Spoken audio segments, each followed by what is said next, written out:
So I said that I'm adding up all these circles that go through the two-dimensional plane, right? Actually, the three-dimensional on the z-axis plane. I'm adding this circle's area and this circle's area and this circle's area, all related to that red circle in the middle. I'm adding an infinite amount of 2D circles, and I am getting a 3D shape from it. Okay, so I guess probably let me do it a simpler way. Here's a circle. They look like this.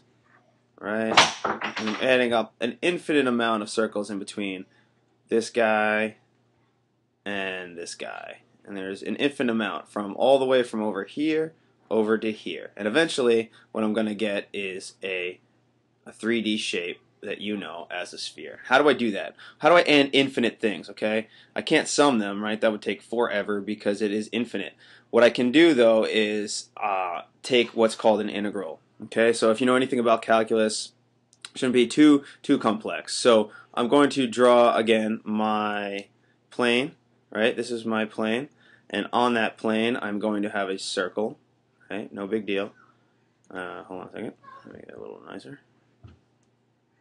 Okay, with a center point there and a radius there. Okay, now before, recall that we said that r squared, this would be r, right, its radius, is equal to x squared plus y squared. Well, we're used to having it in the form y equals. And how do we do that? Okay, so I'll subtract r from both sides, right, minus r squared, and I'll add y to both sides. I'll add that y squared to both sides. So this would cancel out and become r squared. So basically, the y's and the r's just switch positions. So I'm going to get y squared equals x squared.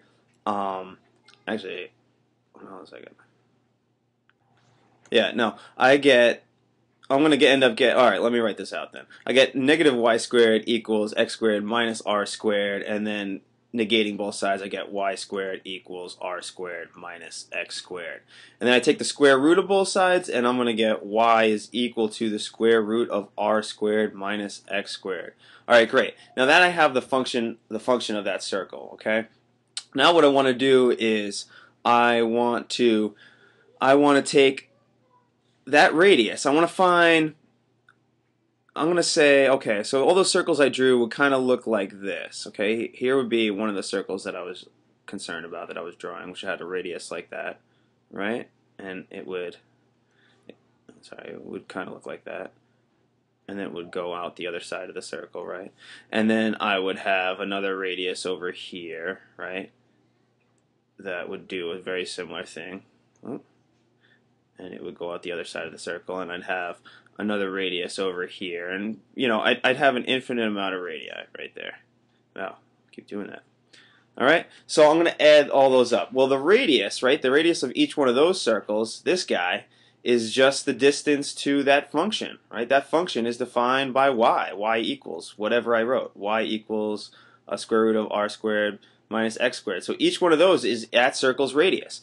And what I'm going to do is add up the areas of each one of those circles. So the question becomes, what is the area of a circle, right? The area of a circle equals pi r squared.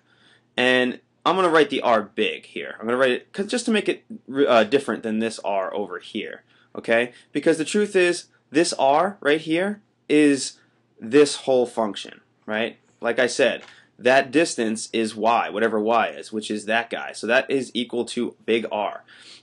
So I'm going to add up, I'm going to integrate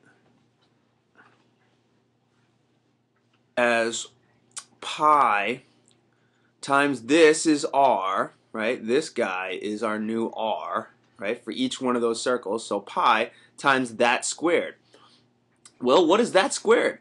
Well, I could just take away the square root sign, and I get pi times r squared minus x squared. All right? Now, if I want to add up every one of those radii, right, this is one of them. I want to add up every one.